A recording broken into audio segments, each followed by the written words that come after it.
Shush everyone, the dog is barking. Whenever a game loads up and has something that reminds me of The Simpsons, it immediately goes up in my estimation even before I've seen the game in action. That dog can introduce anything. Not a game that requires dancing of any kind, darkness or otherwise. Shadow Dancer on the Sega Master System has the kind of cover that looks impressive on first glance, but is puzzling once you look deeper into the actual artwork. As the background depicts a city in flames under siege, a train driver gone rogue has kidnapped an innocent female shift worker from the dressmakers. But panic not, here comes Shadow Dancer, clad in the finest tin he could find. A public disturbance of the mildest kind surely awaits. Steve Jones, we salute thee. Thank you so much for not ever having played this game before. Brought to British Isle shores way back in late 1991, this game comes with notoriety. It has been dubbed by some as a game that doesn't so much separate the men from the boys, but more the men from their dogs. More notable perhaps, Shadow Dancer also received a Mega Drive release a few months prior to its 8-bit cousin, and just so happens to be one of my favourite and most played games on the machine. Why? We'll take a look.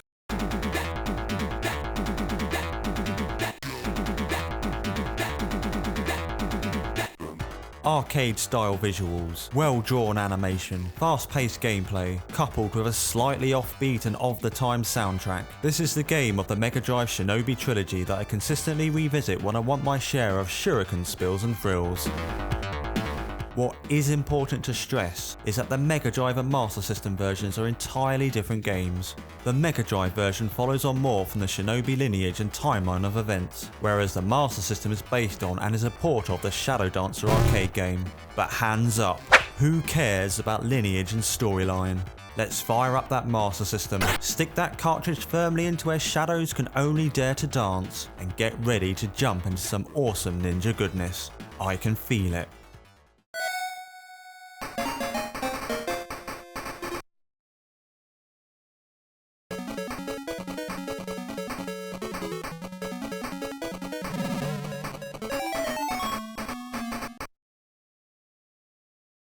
Oh dear God, what have I let myself in for? Let's at least give the game some kudos. It does look the business, with sprites that are huge by Master System standards. It is a more than admirable representation of the arcade original, and it's clear that serious effort was made in this area. Stop everything. Is that parallax scrolling I see during level 2? This is glorious. Truly, this is where the big boys play. Credit also has to be given for the sound quality. Alas.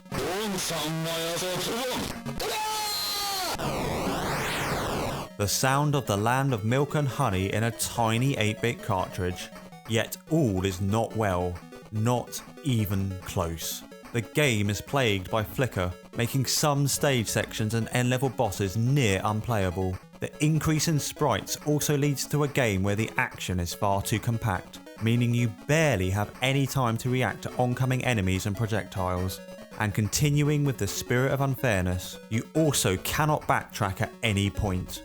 So find yourself in a situation like mine, and there's no option but to drop down foolishly below to a swift and inevitable demise. Serves me right. Shadow Dancer therefore becomes a game more about trial and error, patience and memorization, rather than reflexes, ingenuity and guile, which surely misses the point of a ninja-themed game.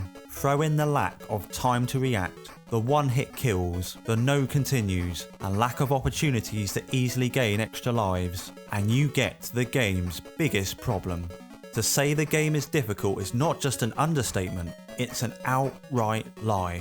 Take this boss here, aka the first boss, or boss number 1. it may as well be the game's only boss. It looks easy. You will quickly spot the pattern of how the balls bounce, and it seems easy to time. But the limited space and increased speed of these balls makes this extremely difficult to pull off. Margin for error? None of that here, sir. I don't think I've ever spent so much time trying to beat a first level boss than I did here.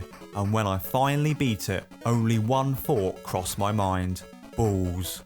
Balls, balls, balls, balls, balls. And the dog barking. Level 2's boss has its moments, but oh my goodness me, Level 3's boss ups the ante to obscene levels of difficult. It's quite possibly broken. Witness how messed up this all looks and tell me that I'm wrong.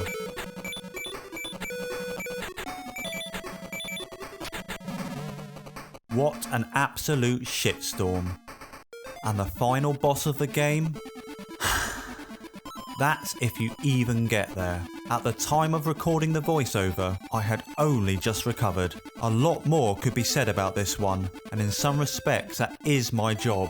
But the scenes that you're about to see in front of you will say much, much more than mere tragic, feeble words ever could.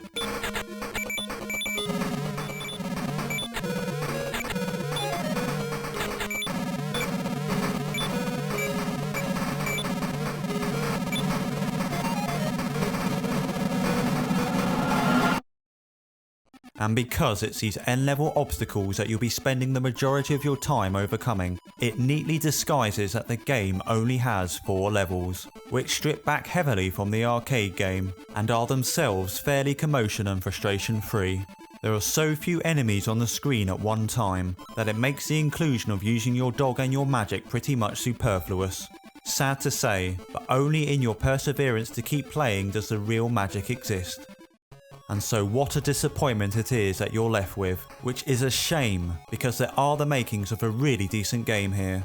You have excellent graphics and sound quality, way above average for the system, but this is outweighed by the insane difficulty of the N-level boss fights, the unsightly flickering, the basic level designs of the meagre 4 levels offered, and the trial and error approach brought on by the overly cramped and limited gameplay window. An opportunity here to shine, Shadow Dancer ultimately falls far short of expectations, doomed to lurk in the shadows of your Master System collection. Final verdict: D.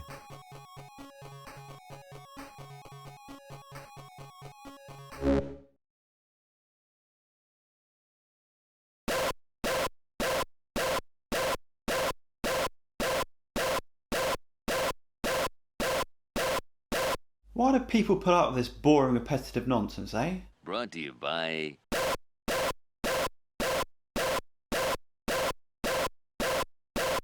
Oh, a little bit of the bubbly.